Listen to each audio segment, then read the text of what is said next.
Halo guys, balik lagi di channel Bang Gendul. Kali ini aku mau ngebahas custom ROM ini tuh enak guys, tapi aku nggak ngerti, nggak tahu ini siapa yang menggarapnya. Soalnya di About Phone, terus kemudian Android 13, ini tuh nggak ada keterangannya, cuma build number Brooklyn gini aja. Ini tuh ROM apa? Oke, kalau untuk deskripsi ROM-nya, aku kemarin sempet nyari dan ketemu kayaknya sih ini ya, kalau dilihat dari tanggal build-nya kayaknya sih sama kayak ini, November. Pixel Experience Plus yang Android 13 051122. Ini kalau aku lihat dari build-nya tadi itu mendekati guys, paling mendekati. Terus kemudian ini tuh pakai kernel 4.4 tapi dia QTI. Jadi misalnya kalian mau pakai mau ganti kernelnya, nanti pilih yang QTI ya. Tapi kayaknya biarpun nggak QTI juga nggak masalah sih kayaknya ya, cuman mungkin getarnya aja nanti yang bermasalah. Kemudian notisnya, it is Sakil latest PE13 with some edit from my side. Changelognya permissive encryption, ini encrypt ya. Kemarin aku belum pasang disable for encrypt sih, mungkin bakalan kena encrypt nanti punya aku ya. Terus ada edit grafik juga, enable low RAM prop. Untuk RAM 3 GB ini ada kayak gininya. Terus enable blur, kemudian ada using the best kernel, use QTI kernel only yang sudah dijelasin tadi ya. Kemudian add latest monet icon overlay, edit status bar padding. Nah ini status bar padding yang ini ya, ini sudah diedit. Sekarang kayaknya dia lebih lebih presisi guys. Biasanya itu yang ini agak geser ke sebelah pinggir sini, jadi nggak presisi antara kiri dan kanannya. Sekarang udah presisi. Nanti misalkan kalian pengen download, terus kalian klik di sini kok ternyata nggak bisa di download, kalian bisa langsung menuju ke channelku ya. Kemarin sudah, kemarin aku udah ini guys, sudah aku taruh di channel telegramku ini ya, tapi ternyata nggak kekirim, ini malah kekirim lagi. Kemarin tuh wifi ku guys ya, sampai hari ini pun kayaknya wifi ku masih sering gangguan deh. Terus pokoknya nanti kalau udah ready, kalian bisa cek aja di channelku guys. Terus kemudian untuk kamera yang dibawa di custom ROM ini, dia itu pakai kamera Go yang modelnya kayak gini, sederhana banget. Tuh yang kayak gini guys. Ini ada HDR enhance, kalian bisa aktifin di sebelah sini ya, tinggal diaktifin aja. Kemudian untuk fitur yang lain ada kayak gininya. Terus kemudian ini untuk center, terus ini mode malam. Kemudian pengaturannya itu cuman ada kayak gini doang, tuh sedikit banget. Jadi aku rasa sebaiknya kalian pakai kamera lain dah, biar lebih lengkap ya fiturnya. Makanya di sini aku install kamera aperture, kemudian sama kamera Gcam yang ini Nikita ya. Nikita versi berapa kemarin aku agak lupa sih, versi 2.0 kalau nggak salah.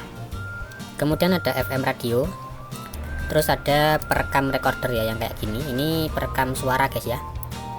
Kalau untuk perekam layarnya dia terpisah seperti yang aku pakai sekarang ini. Terus di sini ada aplikasi Power 2B, tapi aku nggak ngerti ini fungsinya apa. Tapi kemarin aku nyoba buka browser ya, misalkan buka YouTube, itu ada pilihan untuk download di sebelah bawah sini guys. Kemarin tuh kayak gitu. Mungkin untuk aplikasi lain mungkin bisa juga, cuman untuk garis besarnya ini fungsinya apa aku kurang tahu ya. Mungkin kalian penasaran sama integritinya kayak gimana. Oke, aku ceritain dulu. Ini kemarin tuh integritinya tadinya dia dapat mid basic guys ya, mid basic. Terus di Play Store itu not certified ya, sekarang jadi silang semua. Kenapa kok bisa silang semua bang? Kemarin aku coba ngefix ya, pakai cek yang seperti biasa, itu ternyata malah jadi merah semua guys. Tapi aku di sini udah pasangin modul-modul yang buat ngefix Momo. Sekarang Momonya ini sudah senyum guys ya, Momonya sudah senyum, tapi memang integritinya masih merah. Terus untuk ke atestasinya ini sudah aman, bootloadernya sudah kekunci di sini, kebacanya kekunci, walaupun sebenarnya kebuka ya, tapi di sini kebacanya kekunci gitu. Terus untuk ROM sync checknya ini TSK ya, bukan ROM signet. Terus kemudian dipakai buat buka WhatsApp, ini bisa tuh, ini WhatsApp ya guys, tuh bisa WhatsAppnya, cuman ini WhatsAppnya via tautan. Nah kemarin itu di custom ROM terakhir inilah, sampai di custom ROM Linea GOS Itu kemarin aku via tautan nggak bisa guys ya, aku via tautan nggak bisa. Makanya kalau kalian sudah paham sama channelku ini, pokoknya selama tidak ada WhatsApp terpampang di aplikasiku berarti WhatsAppnya nggak bisa, gitu aja ya. Kalau udah terpampang kayak gini berarti WhatsAppnya bisa guys, gitu. Walaupun ini via tautan tapi ini bisa ya, WhatsAppnya bisa dipakai. Oke, selanjutnya kita masuk ke menu setting network dan internet. Di sini hotspot dan tethering-nya sudah support tethering VPN. Kemudian ada adaptive connectivity, ini baru lagi tapi aku nggak tahu ini apa. Yang jelas ini fitur baru ya, mungkin asing ya di Android 13, biasanya kan nggak ada. Terus kemudian ada notifikasi, di bagian ini masih biasa aja. Ada sensitive notifikasi, oke, seperti itulah pokoknya, tampilannya seperti inilah pokoknya. Jadi kita next aja. Kemudian di menu baterai, menunya seperti ini. Penggunaan baterainya menurutku ini biasa aja, nggak bisa dibilang boros banget atau hemat banget ya, jadi standar-standar aja. Kemudian ini nggak usah lah. Di bagian ini adaptive preference, ini nggak ada fitur thermalnya guys ya.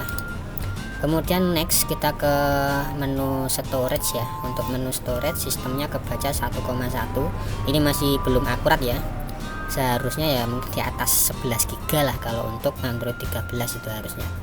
Mungkin ini kebagi dua lagi sama ini mungkin ya, aplikasi atau apa ya, mungkin aplikasi ini ya mungkin ya. Kalau ditambahin kan sekitar segituan lah kira-kira. Oke, lanjut lagi ke menu apa sekarang ya, menu sound dan vibration. Di bagian ini sayangnya nggak ada Mi Sound Enhancer, jadi untuk suaranya waktu kita denger YouTube, denger musik itu nggak terlalu enak guys, karena memang tidak ada pengaturan untuk audio. Kemudian di menu display, menunya seperti ini. Ada color, untuk colornya ini aku pilih yang boosted ya, yang boosted. Nah seperti ini. Kalau natural kayak gini, adaptif, terserah kalian mau pakai yang mana, nggak terlalu berbeda sih untuk ketiganya tadi. Kemudian ada ambient equalizer, aku nggak tahu ini untuk apa. EQ itu apa, equalizer apa ya, aku juga nggak ngerti. Untuk tap to wake, tap to sleep, ini untuk tap to sleepnya nggak bisa kita tap 2 kali di layar kosong, ngetapnya harus di status bar, nanti dia baru bisa mati. Kalau sudah terkunci, tap to wake sama tap to sleepnya itu normal semua guys. Kemudian di menu wallpaper ini sedikit banget, nggak terlalu banyak customisasi ya, cuma kayak gini doang guys. Tapi untuk wallpapernya ada pilihan lain sih, walaupun pilihannya juga jelek-jelek ya. Kemudian kita next untuk security. Untuk security lumayan lengkap, ada pin, kemudian face unlock, fingerprint, kemudian ada di bawah sini ada advanced setting, smart lock, theft protection, lengkap lah, app pinning lengkap ini. Kemudian kita next langsung loncat ke menu sistem. Di bagian menu sistem, nah untuk munculin di bagian status bar ini kalian bisa klik di status bar ini ya. Cuman aku tunjukin dulu untuk bahasanya, ini kemarin sudah ada bahasa Indonesianya, ini dia. Kemudian di menu gestur kemarin ada ini ya, untuk nuker posisi tombol back sama recent apps itu ada di menu buton ini. Nah di ini ya, invert layout ini guys. Nah kita balik ke gestur dulu, menunya seperti ini. Di bagian ini swipe to screenshotnya juga normal, nggak ada masalah. Terus ke menu tombol, menunya seperti ini, nggak ada yang aneh-aneh ya. Kemudian untuk status bar, menu-menunya kayak gini, ada network traffic monitor yang ini. Kemudian sistem icon ini, icon mana aja yang pengen dimunculin di sini ya, yang jumlahnya juga lumayan banyak. Kemudian ada tap to sleep lagi di status bar ya. Kemudian ada show second dan lain-lain kayak gini, menunya standar aja. Kita next. Di bagian developer option, memori ke sisa 1,1 GB, 3,9 total memorinya atau 4 GB ya, ini untuk RAM-nya sih.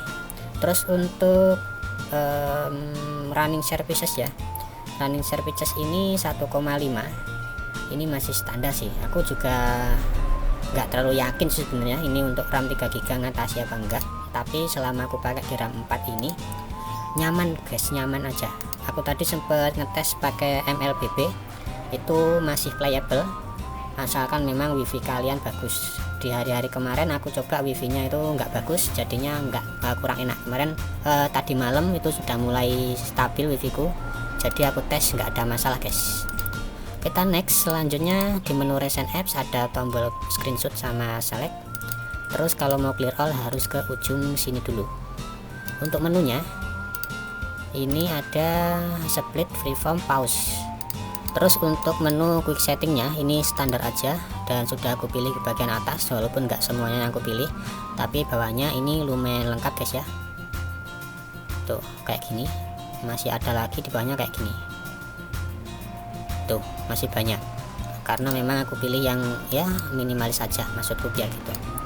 Kemudian terakhir soal menu panggilan ya, apakah ada perekam telepon saat kita ngobrol di telepon. Kita cek dulu guys.